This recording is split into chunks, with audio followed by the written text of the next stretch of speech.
Kirchhoff's law, class 12th के student लोग देखिए,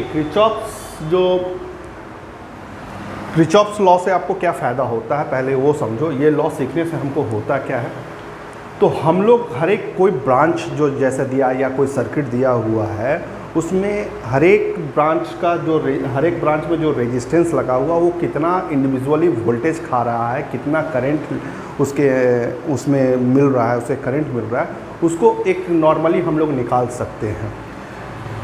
तो आपके मन में आएगा सर इसको इतना लॉ लगाने का क्या ज़रूरत है। ये तो नॉर्मली हम लोग इस तरह का क्वेश्चन अगर मिले जैसे आपको हम दे रहे हैं, ठीक है, एक सपोज़ कर लो यहाँ 6 वोल्ट हो गया, एक रेजिस्टेंस हो गया, मान लो 2 हो गया, 2 हो गया, यहाँ 2 हो गया, यहाँ 3 हो गया, यहाँ 3 हो गया, ऐसे करके है। तो सर इसमें हमको इंडिविजुअल कितना वोल्टेज खा रहा है ये निकालने के लिए इतना किरचॉफ लॉ लगाने का क्या ज़रूरत है। यहाँ पर तो हम लोग देखिए ये दोनों आपका क्या है, पैरेलल में है, ठीक है। इसके बाद ये तीनों आपका अगर देखा जाए तो तीनों सीरीज़ में है। तो इस सर्किट में अगर तुम देखोगे 3 3 2, ये तीनों क्या हो गया आपका पैरेलल कॉम्बिनेशन हो गया। पैरेलल कॉम्बिनेशन, इसको एक काम कर लो, इसको भी 3 ही लिख लो, ठीक है। अब इसको अगर आप 3 है इसको जोड़ रहे हो तो इसमें कितना वोल्टेज खा रहा है ये बहुत आसानी से निकल जाता है। कैसे, पैरेलल है 1/RP = 3 करके आपका 1/3 1/3 1/3 पैरेलल कॉम्बिनेशन है। एलसीएम 3 होगा, कट गया, 1 होगा, 1/RP और टोटल रेजिस्टेंस आपका यहाँ तक क्या आया, 1 आ गया, 1 आ गया। अच्छी बात है। अब इतना को जोड़ करके आपका 1 है। अब सर्किट और छोटा हो गया, यहाँ पर, और यहाँ रेजिस्टेंस आपका 1 हो गया, ये आपका 2 हो गया और ये आपका यहाँ 2 हो गया। और कितना वोल्ट है, 6 वोल्ट है। अब इसको जोड़ने पर आपका कितना आ जा रहा है, सीरीज़ में है तो आपका सीरीज़ में है तो RS टोटल रेजिस्टेंस और भी आसानी से निकल गया, 2 + 1 + 2 = 5 निकल गया। अब ये और छोटा हो गया, ये फिगर और छोटा हो गया आपका सिर्फ, और इस तरह से आपका ये 5 है और ये 6 वोल्ट है और यहाँ करंट कितना सप्लाई हो रहा है, करंट कितना मिल रहा है, इसको बहुत आसानी से आप निकाला जा सकता है, ठीक है। V = RI, I = V/R। तो V हमको देखने को 6 है, R तुम्हारा 5 है और ये बहुत आसानी से मिल सकता है।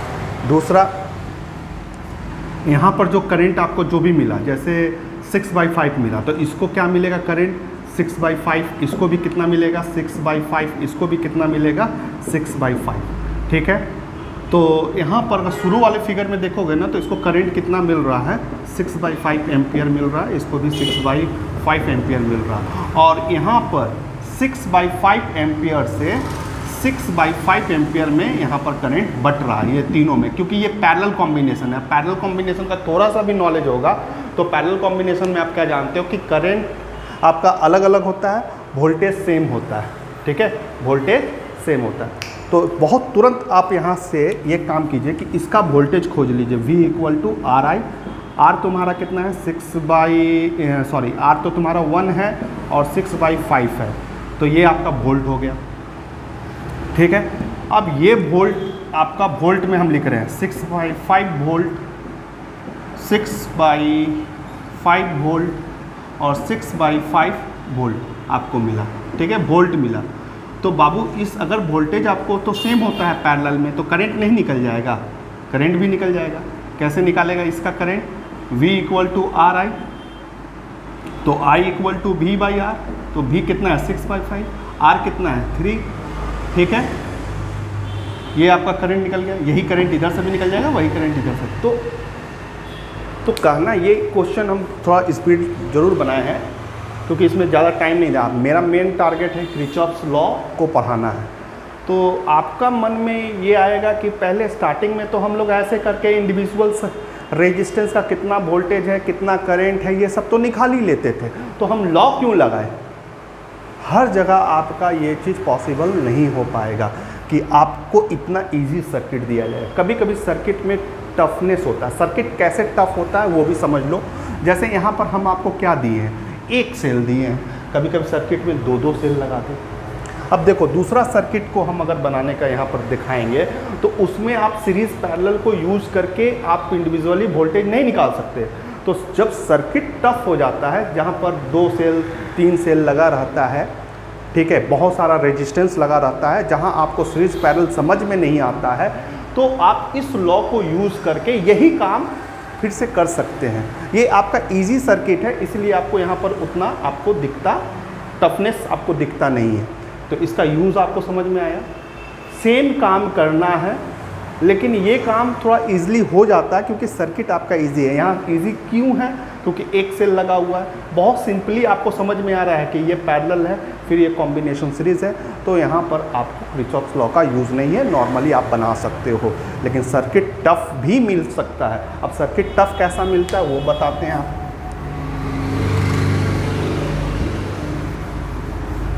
जैसे एनसीईआरटी का ये क्वेश्चन को देखो, जिस तरह से मान लो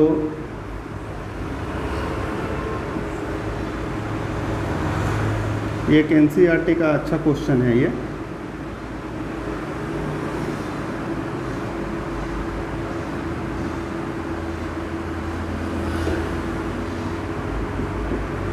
अब एक रेजिस्टेंस यहाँ है, एक रेजिस्टेंस यहाँ है, दो दो, यहाँ 4 मान लो, 4 मान लो, यहाँ 3 मान लो, यहाँ पर भी, यहाँ पर छोड़ो, इतना ही देख लो। तो यहाँ पर आपको ये सर्किट उतना देखने में, आप यहाँ पर सीरीज़ पैरेलल, सबसे पहले टफनेस क्या आया कि आपका 2-2 सेल दे दिए, ठीक है। तो इस जगह पर ये दोनों सेल से इसको क्या करंट मिल रहा है, इसको क्या करंट मिल रहा है, इसको क्या करंट मिल रहा है। इस तरह का क्वेश्चन को आप जो पहले, इससे पहले वाला एग्जाम्पल बनाए अब नहीं बना पाओगे। तो यहाँ पर कैसे यूज़ करोगे, आप किरचॉफ्स लॉ का यूज़ करोगे। किरचॉफ्स लॉ से आप इस क्वेश्चन को बना सकते हो। तो सर्किट, टफ सर्किट कैसा होता है, इस तरह से होता है। और भी एक क्वेश्चन आपको दिखाते हैं। जैसे सपोज कर लो सबसे पहले सीखना चाहिए कि हम क्यों यूज़ करते हैं। मान लो एक रेजिस्टेंस ये है, ये है, ये है, ये है, ये आपका रेजिस्टेंस दिया हुआ है, ठीक है। अब यहाँ से एक तार जोड़े, एक तार यहाँ से जोड़े और यहाँ, अब बोलता है यहाँ पर सब 10 ही ओम है। कितना है? 10 ओम है। हर एक तार में 10 ओम रेजिस्टेंस, इसका टोटल रेजिस्टेंस निकालो, ठीक है। ये उस तरह का क्वेश्चन नहीं है जैसे यहाँ पर 3 दे दिया कि 10 है, 10 है, 10 है, और एक यहाँ पर भी ले लो और यहाँ पर निकाल दो। इस तरह का क्वेश्चन नहीं है। ये क्वेश्चन रहेगा तो 10 क्लास का लेवल का क्वेश्चन है, लेकिन ये क्वेश्चन में भी वही काम दिया गया है। इक्विवेलेंट टोटल रेजिस्टेंस करना है। इस क्यूब वाले जो स्ट्रक्चर है इसमें टोटल रेजिस्टेंस आपको बताना है, इक्विवेलेंट रेजिस्टेंस करना है। इसको तो आप सीरीज पैरेलल करके बना लोगे, यहाँ पर सीरीज पैरेलल आप खोजते रह जाओगे, नहीं बनेगा। तो जहाँ सीरीज कॉम्बिनेशन, पैरेलल कॉम्बिनेशन आप ठीक तरीके से नहीं लगा पाते हैं और हमको टोटल रेजिस्टेंस करना है इसको, तो कैसे कर सकते हो? इसको भी किरचॉफ्स लॉ से बहुत इजीली बना सकते हो, बहुत इजीली बना सकते हो। तो इसको, इस तरह का सर्किट को आपको अगर बनाना सीखना है तो ये वीडियो पर कंटिन्यू रहना होगा और जो लॉ बता रहे हैं उसको आपको सीखना होगा, ठीक है। ओके, तो किरचॉफ्स का लॉ सीखना ज़रूरी है। क्यों ज़रूरी है वो हमने आपको बताया।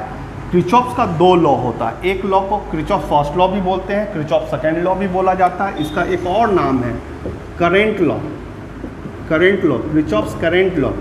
और एक नाम से बुलाया जाता है जंक्शन लॉ, जंक्शन लॉ, ये भी नाम से बुलाया जाता है। इसका भी एक नाम है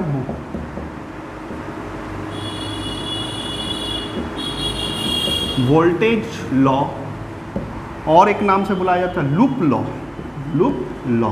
तो बाबू इसको 3 नाम से कोई भी टीचर इसको बुलाया जा सकता है, करंट लॉ, फर्स्ट लॉ और आपका जंक्शन लॉ। और ये क्या है आपका Kirchhoff second law, voltage law और लूप लॉ, लूप लॉ। क्यों इसका नाम पड़ा और ये लॉ क्या बोलता है? लॉ बहुत इजी बोलता है, लॉ कुछ बहुत बड़ा चीज़ नहीं है। यहाँ करंट के बारे में बोलता है। एक जंक्शन में आने वाला सारा करंट, एक जंक्शन में आने वाला सारा करंट का समेशन आपको क्या होगा? 0 होगा।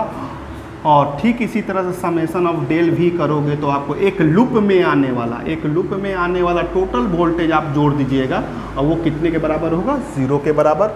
ठीक उसी तरह से यहाँ पर टोटल करंट एक जंक्शन पर आपका जितना भी है वो कितने के बराबर होगा, 0 के बराबर। यही लॉ है।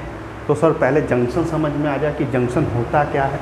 जंक्शन देखो, जंक्शन तार का जो जहाँ से ज्वाइंट करते हो ना, जैसे एक तार गया है, ठीक है, यहाँ कोई जंक्शन नहीं है, लेकिन यहाँ से कोई तार काट करके अपने घर में ले गया, यहाँ से तार काट कर कोई अपने घर में ले गया, कोई अपने घर में ले गया, तो इस जगह से बहुत सारा ये जंक्शन कहला गया, ठीक है ना, इसे जंक्शन कहते हैं। ठीक है, ये मेन तार है, यहाँ से आप अपने घर को तार ले गए, अपने घर ले गए, यहाँ से लेके गए, तो that point is called junction. तो यहाँ से करंट आ रहा था I, ठीक है, I1 ले लो, यहाँ तुम अपने घर ले गए I2, यहाँ पर ये सपोज कर लो I3, ये सपोज कर लो आपको I4, ये सपोज कर लो आपका I5, ठीक है। तो इस तरह से करंट आ रहा है एक जंक्शन पर, एक पूरे जंक्शन पर टोटल करंट जोड़ने के बाद तुम आँख मूंद करके वहाँ 0 बैठाओगे, यही लॉ बोलता है। अब ये जंक्शन क्या है ये समझ में आ गया होगा। तो साइन कन्वेंशन आपको समझना बहुत इंपॉर्टेंट है। साइन कन्वेंशन, अगर ये यही स्टूडेंट गलती करता है, गलत कहाँ होता है स्टूडेंट से, यहाँ पर।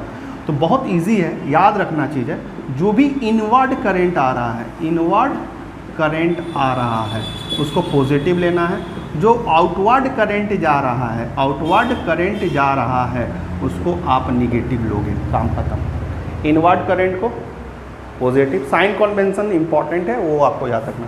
अब देखो जैसे इसका बना रहे, जैसे ये करंट अंदर की ओर जा रहा है तो I1 प्लस में, ये बाहर की ओर जा रहा है I2, ठीक है, ये बाहर की ओर जा रहा है I3, ये अंदर की ओर जा रहा है I4, ये अंदर की ओर जा रहा है I5, हो गया खत्म, अंतिम में 0 बैठा देना, यही लॉ बोलता है। तो आशा करते हैं आपको किरचॉफ फर्स्ट लॉ समझ में आ गया होगा। क्लियर है, साइन कन्वेंशन याद रखना है।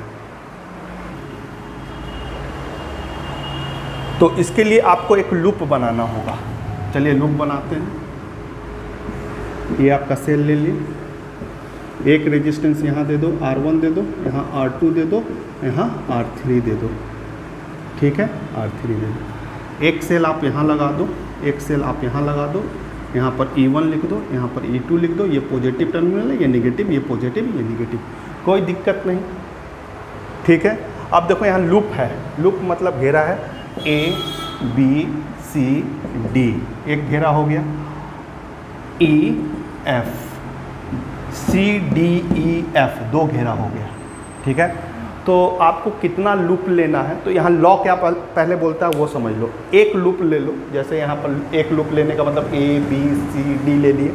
इस लूप में टोटल वोल्टेज खोज लो, और टोटल वोल्टेज खोजने के बाद आप 0 कर दोगे।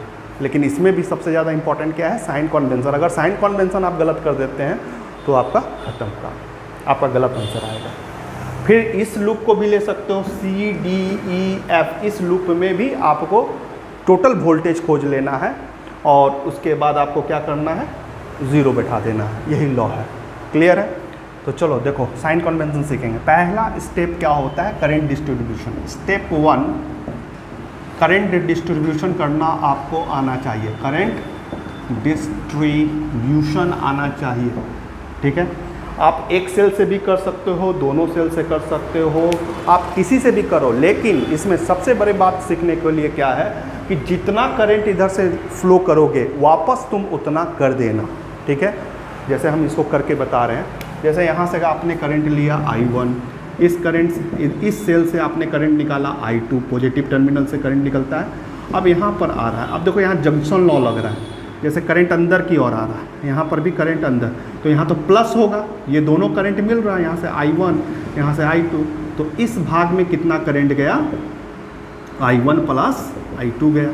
इस तार में, इस सेक्शन में, D से C सेक्शन में करंट आपका I1 प्लस I2 हो गया। फिर यहाँ तक पहुँचा, फिर यहाँ पर आप क्या करोगे, I1 को इधर ले जाओगे और I2 को इधर ले जाओगे।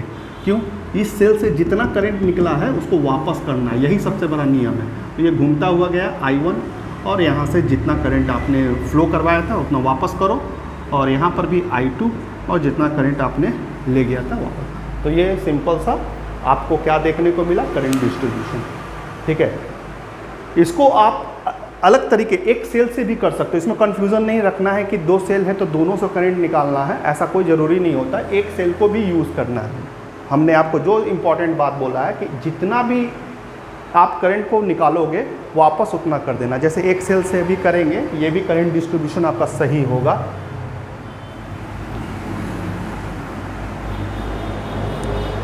मेन आपको करंट डिस्ट्रीब्यूशन ही सीखना है। यही फिगर बना रहे हैं। ठीक है, एक सेल लगा दिए, एक सेल यहाँ दे दिए, E1 दे दिए, E2 दे दिए, यहाँ रेजिस्टेंस R2 दे दिए, यहाँ रेजिस्टेंस R1 दे दिए, यहाँ रेजिस्टेंस आपको R3 दे दिए।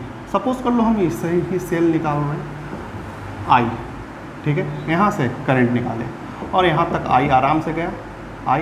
अब तो करंट को इधर भी जाना है और इधर भी जाना है। ठीक है, तो यहाँ पर आपने भेजा I1, ठीक है, और यहाँ पर आपने I आ रहा था, आपने कितना भेज दिया इधर I1।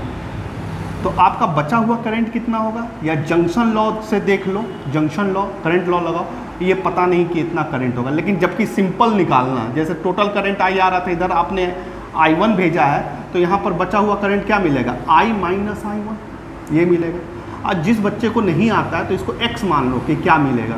तो यहाँ एक जंक्शन बनाना, यहाँ से ऐसे और ऐसे, इसको आपने X माना है, इसको आपने I1 माना है, और इधर से आपका I आ रहा है। तो जंक्शन लॉ लगाओ, तो यहाँ पर क्या होगा, I प्लस में minus X minus I1 equal to 0। तो X का वैल्यू कितना आ गया, इसको उधर ले जाओ, equal to I minus I1। इसको आप सिंपली यहाँ से भी कर सकते थे। क्लियर है? ठीक है, बहुत सिंपल है, इतना करने का कोई ज़रूरत नहीं है। यहाँ से आपका टोटल करंट I सप्लाई हो रहा था, इस घर में गया, इस तार में, इस सेक्शन में I1 भेजा, तो बचा हुआ करंट कितना होगा, I माइनस I1। अब ये इधर से गया, तो यहाँ कन्फ्यूज़न नहीं होना सर, निगेटिव पॉजिटिव में जा रहा है, उससे कोई दिक्कत नहीं है। तो इस यहाँ पर करंट कितना जा रहा है आपका, I minus I1, I minus I1 गया, यहाँ पर आया, और इधर से करंट कितना आ रहा है आपका I1, इधर I माइनस I1। ठीक है, अब देखो यहाँ पर दोनों मिल रहा है, तो मिल रहा है तो ऐड होगा, तो I1 plus I minus I1, ये कट गया आपका। सिर्फ इसमें कितना करंट बचा, I, और ये करंट आपको जितना आपने करंट भेजा था उतना आ गया। तो इससे आपका यह मतलब होता है कि ये भी करंट डिस्ट्रीब्यूशन आपका सही है। तो मेन चीज़ आपको ये करना सीखना होगा। क्यों करना सीखना होगा करंट डिस्ट्रीब्यूशन, क्योंकि बहुत बच्चे को अगर पूछेंगे बाबू इसमें कितना आपको वोल्टेज दिख रहा है, इस लूप में या इस ये जो सर्किट है इसमें कितना आपको वोल्टेज दिख रहा है, तो आप बोलोगे कि हमको तो दो ही, बहुत बोलता है ऐसा सवाल दे देता है, तो सर 2 वोल्टेज आपको दिख रहा है यहाँ पर, एक सेल ये है एक सेल नहीं। वोल्टेज अगर देखना चाहोगे, गिनना चाहोगे, तो वोल्टेज 2 को होता है। एक तो बैटरी लगा हुआ है, सेल लगा हुआ, उससे तो वोल्ट आता ही है, वोल्टेज मिलता ही है। लेकिन ओम्स क्या सिखाए थे, ओम्स लॉ सिखाए थे कि अगर रेजिस्टेंस है उसके साथ करंट मिल जाता है, RI हो जाता है, तो वो भी वोल्टेज कहलाता है।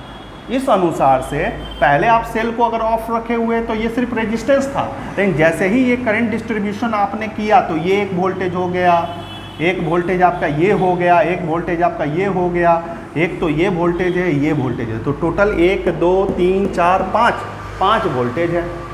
अगर इस लूप का बात करोगे तो 1 2 3 वोल्टेज है, इस लूप का बात करोगे 1 2 3 वोल्टेज है।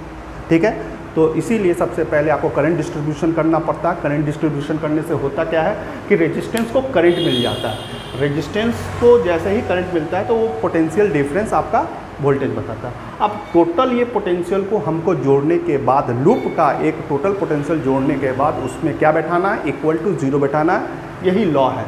ठीक है, आपका करंट डिस्ट्रीब्यूशन, तो इसमें सबसे इंपॉर्टेंट फिर से बोल रहे हैं करंट डिस्ट्रीब्यूशन है। आपको करंट डिस्ट्रीब्यूशन आना चाहिए। यहाँ पर दोनों सेल से हमने करंट डिस्ट्रीब्यूट करके दिखाया है, यहाँ पर हमने एक सेल से भी करंट, लेकिन दोनों सही है। ठीक है, क्लियर है। अब सबसे जो मेन काम है साइन कन्वेंशन। साइन कन्वेंशन आप गलती से भी मत भूलिएगा, साइन कन्वेंशन। देखिए सभी टीचर का अपना अपना साइन कन्वेंशन होता है, बुक में डिफ़र हो सकता है, लेकिन सभी को फॉलो करो, जो बेस्ट लगता है उसको फॉलो करो। ठीक है। जैसे अभी हम बता रहे हैं, हम जो यूज़ करते हैं, जैसे ये सेल के लिए है, इससे भी तो पोटेंशियल मिलेगा ना। तो एक लूप घुमाते हैं, एक लूप घुमाते हैं। हमारा लूप अगर मान लो ये क्लॉकवाइज में हमने घुमाया, तो ये ईएमएफ प्लस होगा कि माइनस, तो ये एरो से हम लोग देखते हैं। जैसे ये एरो जो बता रहा है, जैसे एरो ऐसे बता रहा है, ऐसे गया है, तो ये पहले किससे होके गुजरा है, पॉजिटिव से कि निगेटिव से? आपका आंसर होगा ये एरो तो पहले पॉजिटिव को मिला होगा, फिर निगेटिव को, तो यहाँ पर प्लस ईएमएफ लिखते हैं। अगर यही फिगर में अगर आपने, ये आप पर है, क्लॉकवाइज भी घुमा सकते हो, एंटी क्लॉक, सपोज कर लो कोई इस तरह से घुमाया है, E1 है, अब यहाँ पर एरो इस तरह से गया है, तो पहले ये किसको मिला, पॉजिटिव की निगेटिव? निगेटिव को मिला है, तो यहाँ E1 निगेटिव होगा आपका। बस इतना बात आपको याद रखना है, ये पॉजिटिव होगा कि निगेटिव होगा। क्लियर है, समझ में आया? साइन कन्वेंशन आपको गलती नहीं होना है। दूसरा साइन कन्वेंशन में रेजिस्टेंस वाला,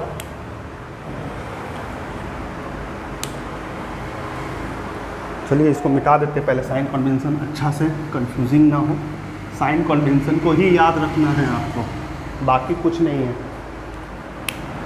अब जैसे रेजिस्टेंस में जैसे ही करंट मिल जाएगा, जैसे आई मिल गया, ठीक है, और आपका लूप ऐसे है, तो दोनों एरो सेम है, दोनों एरो का एरो अगर सेम आएगा आपका साइन कन्वेंशन और करंट का, ठीक है, अगर सेम आएगा तो आपको प्लस IR1 लेना है, ठीक है। अगर रेजिस्टेंस आपका इसी तरह से करंट जा रहा था, लेकिन आपका लूप इस तरह से है, तो ये तो उल्टा पड़ रहा है, इससे कंपेयर करना है। जो एक आप साइन कन्वेंशन बनाइएगा ना, आप सर्कल बनाइएगा, उससे आपको करंट का साइन कन्वेंशन को देखना है।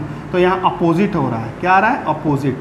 जैसे एरो इधर जा रहा है, एक इधर जा रहा है, तो बाबू इसमें -IR1 करोगे। क्लियर है? बस इसको याद कर लिया, ख़त्म किरचॉफ्स लॉ। उसके बाद तुम्हारा कितना अच्छा मैथ है उस पर ये बनेगा।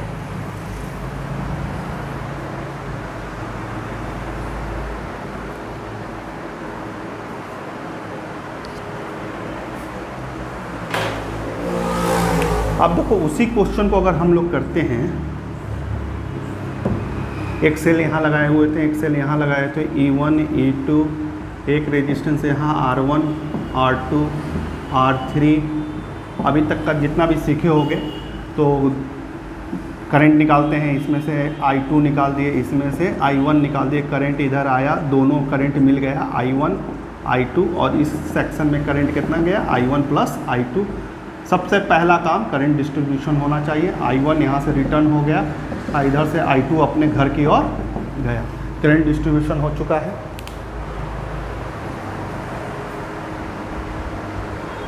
कोई दिक्कत नहीं करंट डिस्ट्रीब्यूशन में। नेक्स्ट स्टेप, लूप लोगे। फर्स्ट लूप का नाम जरूर लिखोगे, ABCDA, ABCDA, ये लूप का एक सर्कल बना दोगे। ये तुमको बनाना है, ये हमने क्लॉकवाइज बनाया, आप एंटी क्लॉकवाइज बनाओ, उससे कोई दिक्कत नहीं है, इसी से एरो को कंपेयर किया जाएगा। तो चलो जहाँ से स्टार्ट करोगे घूम करके वहीं आ जाना। जैसे यहाँ से स्टार्ट कर रहा है E1, यहाँ प्लस होगा कि माइनस होगा, तो देखो तीर तो ऐसे जा रहा है, तो ये तो पहले प्लस आया होगा फिर माइनस, तो E1 तुम्हारा प्लस हो गया। फिर आगे बढ़ो, यहाँ पर एक वोल्टेज तो बन रहा है, पहले वोल्टेज लिख लो तुम, जैसे R1 I1 लिख लिए। अब ये प्लस होगा कि माइनस, अभी कंपेयर कर लेते हैं। देखो इसका तीर इधर जा रहा है, अगर आपको दिक्कत हो तो इसी के सामने एक सर्कल बना लो ना, तब कंपेयर करने में। और देखिएगा यहाँ पर ये गलती मत कीजिएगा ना, जैसे इससे कंपेयर मत कीजिए, सामने वाला एरो से कंपेयर कीजिएगा, तो ये और ये अपोजिट जा रहा है। अगर दूर वाला से कीजिएगा तो बोले सर सेम जा रहा है, नहीं, गलत हो जाएगा आपका। सामने वाला से, सामने वाला मान लो इससे कंपेयर करना है, इसके सामने जो है उसके एरो से कंपेयर करना है, जैसे इस एरो में कंपेयर करना है, तो ये तो अपोजिट है, तो सर माइनस होगा। और वोल्टेज, इसमें कुछ नहीं है वोल्टेज, हाँ यहाँ पर एक वोल्टेज मिल रहा है, पहले वोल्टेज लिख लो, R2 इक्वल टू स्टार में करंट कितना है, I1 प्लस I2। अब ये प्लस होगा कि माइनस, फिर इससे कंपेयर करो या इससे कंपेयर करो, देखो अपोजिट जा रहा है, ये इधर जा रहा है, ये इधर जा रहा है, अपोजिट जा रहा है, ये भी माइनस होगा। फिर इधर कुछ नहीं है, फिर घूम करके हम यहीं आ गए। अंतिम टोटल वोल्टेज हो चुका है, अंतिम में 0, that is your equation number 1। इतना ही सा काम है, किरचॉफ्स लॉ खत्म। किरचॉफ्स लॉ आपका ओवर है। मान लीजिए इसका निकालना सेकेंड वाले का, तो एक सर्कल और दे दो ऐसे, इस तरह से तुरंत निकालो, खुद से करोगे और अच्छा है। जैसे हम यहाँ करके दिखा रहे हैं, यहाँ से ले रहे हैं, तो E2 किस में होगा, देखो ऐसे जा रहा है एरो, नेगेटिव से पॉजिटिव की ओर। नेगेटिव पहले आ रहा है तो माइनस E2 हो गया। अच्छा, और इधर कुछ वोल्टेज नहीं है, खाली करंट है। हाँ, यहाँ वोल्टेज है, क्यों, करंट और रेजिस्टेंस दोनों मिल रहा है। तो आपका R2 और करंट कितना है, I1 प्लस I2। अब बात करो कि प्लस होगा कि माइनस होगा, तो इस एरो से कंपेयर करेंगे, दोनों सेम है तो प्लस होगा। फिर इधर आ जाओ, कुछ नहीं है, इधर आ जाओ, हाँ एक है, ठीक है, दूर में है तो सर्कल यहाँ पर भी बना सकते हो, ठीक है, क्लॉकवाइज बनाए, देखो सेम पड़ रहा है तो सेम होगा तो प्लस होगा, और यहाँ का R3 I2 इक्वल टू 0। बच्चा लोग आ गया। And solving this two equation and finding the value of I1 and I2। अब ये दो इक्वेशन को आप सॉल्व करके I1 और I2 को फाइंड कर सकते हो। जैसे ही I1 और I2 आपको मिल जाएगा तो आपको होगा क्या, जैसे ये ब्रांच में ये रेजिस्टेंस कितना करंट खाया था, I1, वो वाला वैल्यू लिख दोगे। ये रेजिस्टेंस कितना करंट खाया था, I1 प्लस I2 है। मान लो ये I1 तुम्हारा 2 एम्पियर है और I2 तुम्हारा 3 एम्पियर है, तो ये रेजिस्टेंस आपका 2 एम्पियर खाया था, ये रेजिस्टेंस 5 एम्पियर खाया था, क्योंकि 2 और 3 5 एम्पियर, ये रेजिस्टेंस 3 एम्पियर खाया था। तो सभी रेजिस्टेंस कितना करंट खाया था वो आपने निकाल लिया। जैसे ही आप करंट निकाल लोगे तो सभी रेजिस्टेंस कितना वोल्टेज खाया था, पोटेंशियल डिफरेंस क्या है वो भी निकल जाएगा, क्योंकि V इक्वल टू R1I1 होता है, ये वैल्यू आपको मालूम है। ये भी कितना वोल्टेज खाया था वो भी निकल जाएगा, ये भी कितना वोल्टेज खाया था ये भी निकल जाएगा। तो किरचॉफ्स लॉ प्रत्येक रेजिस्टेंस कितना वोल्टेज खाता है, कितना करंट खाता है, कितना सेल से करंट निकलता है, पूरा आपको बतलाता है। इसीलिए किरचॉफ्स लॉ इम्पॉर्टेंट है और न्यूमेरिकल्स इसमें दिया जाता है, ठीक है। इसके बाद 10 क्लास वाला लीनियर इक्वेशन इनटू वेरिएबल को यूज़ करके इसको कर सकते हो। चलिए आगे बढ़ते हैं। न्यूमेरिकल्स हम आज नहीं करवा रहे हैं आपको, इस पर किरचॉफ्स लॉ इसका एप्लीकेशन करवाएंगे।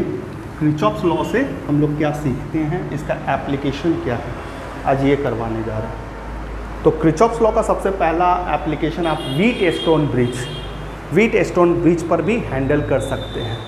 जैसे व्हीटस्टोन ब्रिज क्या होता है ये समझो, जैसे सर्किट, एक सर्किट है, ठीक है ना, जैसे आपका इस तरह का सर्किट आपको दिया गया है,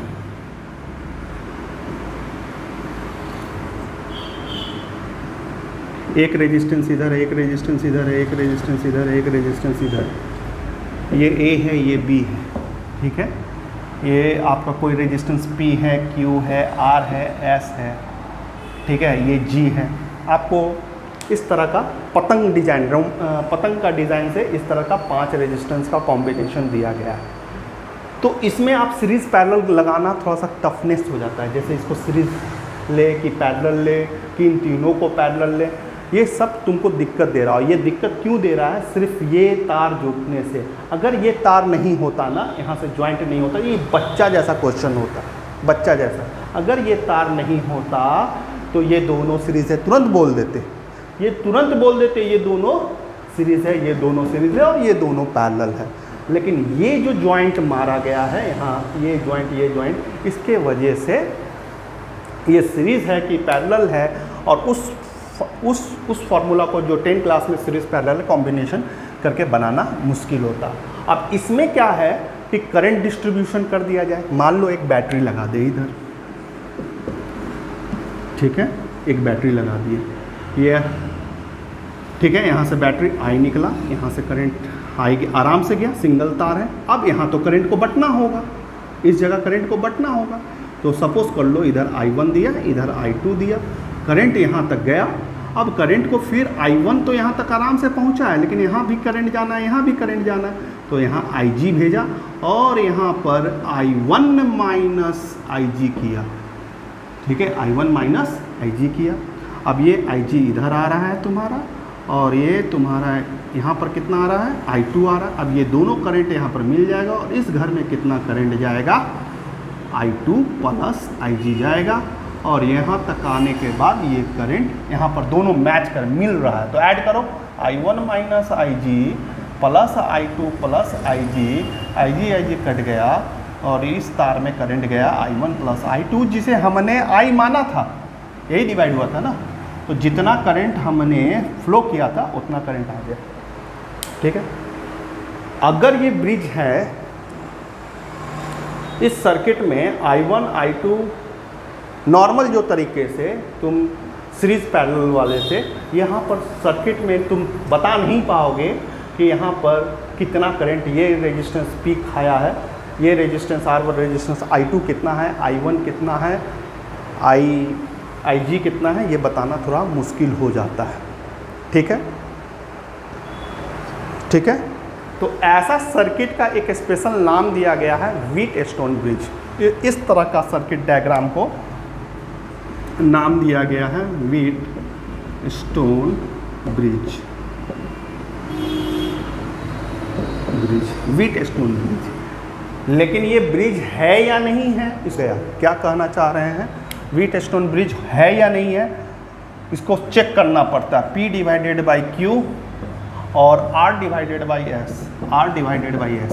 अगर ये बराबर आता है बच्चा तो ब्रिज है, तो इसमें तुमको बेनिफिट है, आपको कोई टेंशन नहीं लेना। अगर है, मान लो ये तुम्हारा 20 है, ये तुम्हारा 10 है, ये तेरा 10 है, ये तेरा 5 है, तो इसका डिवाइड करके चेक करो, 20/10 इक्वल टू 10/5। तो बाबू यहाँ 2 हो गया, यहाँ पर भी 2, दोनों बराबर आ रहा है, रेजिस्टेंस का कॉम्बिनेशन ये वाला फॉर्मूला से बराबर आ रहा है, तो ब्रिज है। जैसे ही आपको पता चलेगा ब्रिज है तो इसको आप हटा सकते हो, ये वाला सेक्शन आपका हट जाएगा, ये वाला बीच वाला सेक्शन। ठीक है, अब बीच वाला सेक्शन हटते ही एकदम नॉर्मल बच्चा जैसा ये क्वेश्चन बन जाएगा, क्योंकि ये तुमको पता चल जाएगा सीरीज़ है, ये तुमको पता चल जाएगा सीरीज़ है, फिर ये पैरेलल है, और ये तुम जूनियर 10 क्लास का क्वेश्चन जैसा इसको बना सकते हो, कितना करंट गया। तो टफनेस कब है कि अगर ये ब्रिज आपका इक्वल नहीं आता है, तब अगर ब्रिज इक्वल नहीं आता, मतलब ब्रिज नहीं होता, तो जैसे P डिवाइडेड बाई Q किए, R divided by S ratio निकाले और ये नॉट इक्वल टू आ गया, तो ब्रिज तो नहीं बन रहा है। ठीक है, इसको हटाने का अधिकार इसलिए मिलता है क्योंकि यहाँ पर IG तुम्हारा 0 हो जाता है, IG तुम्हारा क्या हो जाता है 0, मतलब करंट देते हो, करंट सभी तार में जाएगा, बीच वाले तार में नहीं जाएगा। ये चमत्कार तब हो सकता है कि करंट दे रहे हैं, तो इस वायर में क्या है कि इस तार में करंट क्यों नहीं जाएगा, इसमें भी जाना चाहिए, जैसे इसमें भी जाना चाहिए, इसमें गया है तो इसमें भी करंट जाना चाहिए, तो इसमें नहीं जाएगा। ये कब नहीं जाएगा, जब आपका ब्रिज फॉर्म होगा। ब्रिज फॉर्म कैसे होगा, चेक कैसे करेंगे, चेक आप इसको डिवाइड करके कर सकते हैं। लेकिन मान लो यहाँ पर 20 है, 10 है और यहाँ पर 20 है और ये 5 है, तब तो रेशियो सेम नहीं आएगा। अब रेशियो कैसा आ रहा है, 20/10 और 20/5, तो यहाँ तो 4 आ जा रहा है, यहाँ 2 आ जा रहा है, तो ये नॉट इक्वल टू हुआ, तब इसमें भी करंट होगा। ठीक है, इसमें भी आपका करंट होगा, और उस सिचुएशन में आप सीरीज और पैरेलल को यूज़ करके नहीं बना पाओगे। फिर कैसे बनेगा सर इसका आंसर, किरचॉफ्स लॉ से, किरचॉफ्स लॉ। इस टफ सर्किट को भी किरचॉफ, जहाँ ब्रिज नहीं होता है, व्हीटस्टोन ब्रिज, बीच वाले वायर में भी करंट आता है, और हर एक करंट को निकालना है तो आपको निकाल सकते हो, किस लॉ से, किरचॉफ्स लॉ से। ठीक है, क्लियर है। तो यहाँ पर हम व्हीटस्टोन ब्रिज में आपको यह समझाना चाहेंगे कि जैसे ब्रिज को चेक करने के लिए हमने बोला कि ये रेजिस्टेंस डिवाइडेड बाय ये रेजिस्टेंस डिवाइडेड बाय ये, इसका रेशियो निकाल लो, अगर रेशियो सेम है तो ब्रिज है या नहीं। हम क्यों माने, और ब्रिज है तो बीच वाले तार में आपका करंट नहीं होगा। तो इसको बाबू लोग जस्ट उल्टा हम बोलते हैं, उल्टा करके बोलते हैं। अगर बीच वाले तार में अगर हम मान के चलते हैं कि यहाँ करंट नहीं है तो ये रेशियो आ जाना चाहिए। हम बोल रहे हैं कि बीच वाले तार में अगर हम मान के चलते हैं कि यहाँ करंट नहीं है तो आपका ये रेशियो आ जाना चाहिए। ठीक है, तो इससे प्रूफ ऑफ व्हीटस्टोन ब्रिज हम लोग करने जा रहे हैं। ठीक है, और किसके हेल्प से करेंगे, किरचॉफ्स लॉ से ही करेंगे। चलिए फिगर बनाते हैं। पतंग डिजाइन का, ठीक है। एक तार आप इधर ले लो, एक रेजिस्टेंस इधर, जिसको जी मान लो, गैल्वेनोमीटर, ठीक है। ये लोड होता है, बल्ब भी बोल सकते हो, 100 वाट का बल्ब, 100 वाट का बल्ब, 100 वाट का बल्ब, 100 वाट का बल्ब, 100 वाट का बल्ब। तो इसका लोड क्या है, सेम आएगा। इसको एकदम बहुत इजी है, प्रैक्टिकली अगर आप लैब घर में करना चाहेंगे या आप फिजिक्स लैब में करना चाहेंगे, बहुत आसान से। यहाँ होल्डर लगा दो, 1 holder, 2 holder, 3 holder, 4 holder, 5 holder, और एक बैटरी दे दो, ठीक है, ठीक है। कोई एक बल्ब लगाया आपने 10 वोल्ट यहाँ पर, ठीक है। मान लो ऐसे 100 वाट का एक यहाँ पर बल्ब है, 100 वाट का यहाँ पर एक बल्ब है, 100 वाट का यहाँ पर, सबका वाट सेम है तो लोड सेम है, वाट सेम है तो लोड सेम है, तो यहाँ का रेजिस्टेंस सेम हो जाएगा। जैसे ही रेजिस्टेंस सेम होगा तो R divided by R equal to R divided by R, तो ये कट करके कितना हो जाएगा 1। तो आप जैसे ही स्विच को ऑन करोगे ना बच्चा, तो ये बल्ब जलेगा, ग्लो करेगा, ये बल्ब ग्लो करेगा, ये बल्ब ग्लो करेगा, ये बल्ब ग्लो करेगा, और बीच वाला बल्ब जलेगा ही नहीं, जबकि हमने तो लाइन दिया है। तो ये क्यों नहीं जल रहा है, इसको करंट नहीं मिल रहा है, क्योंकि ये ब्रिज है। अब दूसरा काम आपका क्या करना कि एक बल्ब को खोल देना और यहाँ पर मान लो 60 वाट का बल्ब लगा देना, तब देखना बीच वाला भी जलना स्टार्ट हो जाएगा, मतलब बीच वाले में भी करंट आ जाएगा। क्यों ऐसा हुआ, क्योंकि रेशियो बिगड़ गया, ये वाला फॉलो नहीं हो रहा है, ब्रिज टूट चुका है। ब्रिज टूटेगा तो इसमें करंट आ जाएगा, ब्रिज बनेगा तो इसमें करंट नहीं आएगा। यही है होता है व्हीटस्टोन ब्रिज।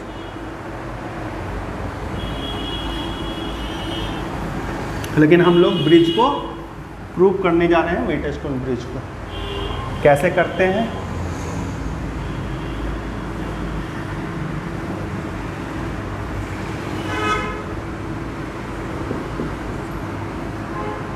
ठीक है, एक बैटरी ले लिए V, यहाँ से आपने करंट दिया I, यहाँ आराम से घूमता हुआ I गया, यहाँ से I1 गया, यहाँ पर एक रेजिस्टेंस ले लो P, यहाँ पर एक रेजिस्टेंस ले लो Q, यहाँ पर रेजिस्टेंस ले लो R, यहाँ पर रेजिस्टेंस ले लो S, ठीक है, क्लियर हो गया।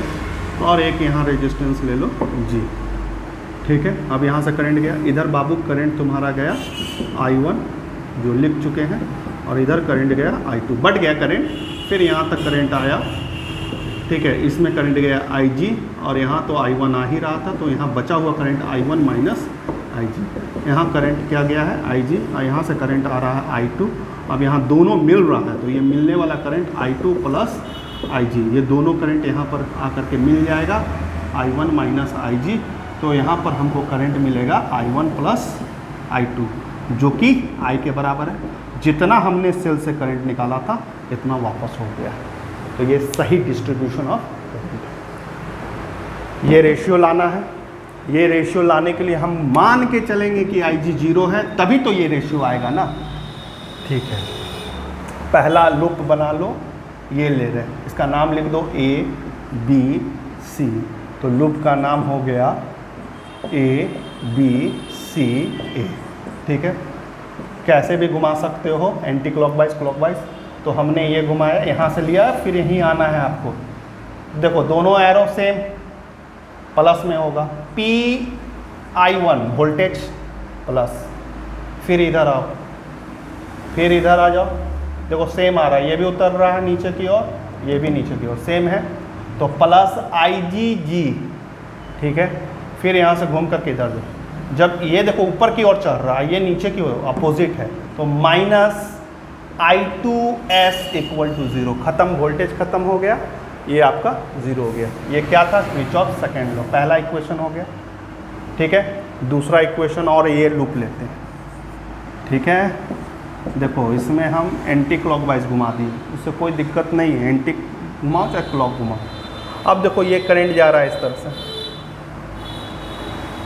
ठीक है, अपोजिट, ये नीचे आ रहा है, ये ऊपर की ओर जा रहा है, तो ये अपोजिट है, तो माइनस QI1 IG ब्रैकेट में ले लो, ये एक रेजिस्टेंस हो गया माइनस में। अब इधर आओ, ये सेम आ रहा है, तो IgG, और ये भी सेम जा रहा है, जैसे ये ऊपर की ओर जाएगा, ये भी ऊपर की ओर ही जा रहा है, तो सेम है, plus I2 plus IG into S equal to 0 हो गया। क्लियर है। लेकिन आपने क्या माना है, आई जी इक्वल टू 0, तो इस फार्मूला में आप बैठाओगे तो P1I1 ये तो 0 हो जाएगा, माइनस I2S इक्वल टू 0, उसको उधर ले जाओ, P1I1 I2S, इक्वेशन नंबर इसको 1 मान लो, फाइनल। ऐसा ही काम इसमें करो, यहाँ पर भी क्या करना है, आई जी इक्वल टू 0 करना है। तो आई जी इक्वल टू 0 करो तो ये पोर्शन 0, तो माइनस QI1 ये 0 हो गया, यहाँ पर प्लस I2S इक्वल टू 0, इसको उधर ले जाओ, तो final equation I2 into S equal to QI1, ये इक्वेशन नंबर 2 हो गया। कोई दिक्कत है बच्चा लोग? अब बस यहाँ एक छोटा सा काम करना है, डिवाइड करना है, डिवाइड 1 डिवाइडेड बाई 2, 1 आपका क्या है, P1 equal to I2S divided by इधर वाला I1 लिखो, QI1 और यहाँ पर S इंटू I2 कट गया, I1 कट गया, और जो हमको प्रूव करना था वो मिल गया। सीखे क्या? सीखे ये बात सही है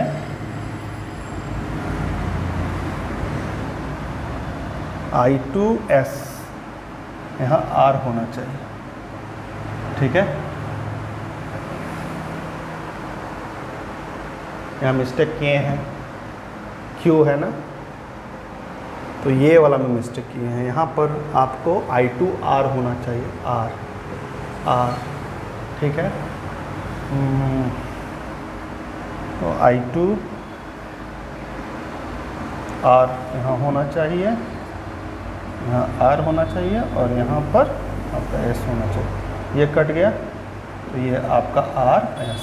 सीखे ये क्या है कि अगर इस तरह का ब्रिज में IG अगर 0 है, IG अगर 0 है तो ये रेशियो होना ज़रूरी है, तभी ब्रिज कहलाएगा, नहीं तो ब्रिज नहीं कहलाएगा। ब्रिज होने से क्या होगा, ब्रिज होने से बीच वाला तार को आप हटा सकते हैं, डेड वायर होगा क्योंकि उसमें करंट नहीं जाता है, ठीक है। समस्या कहाँ आएगा, NCERT सवाल कहाँ पूछेगा, जानबूझ करके ब्रिज को बैलेंस नहीं करेगा, ठीक है, ब्रिज को बैलेंस नहीं करेगा। ब्रिज को बैलेंस नहीं करेगा तो बीच में भी करंट होगा, और इसका करंट आपको सभी का हर एक सेक्शन का करंट निकालना पड़ेगा।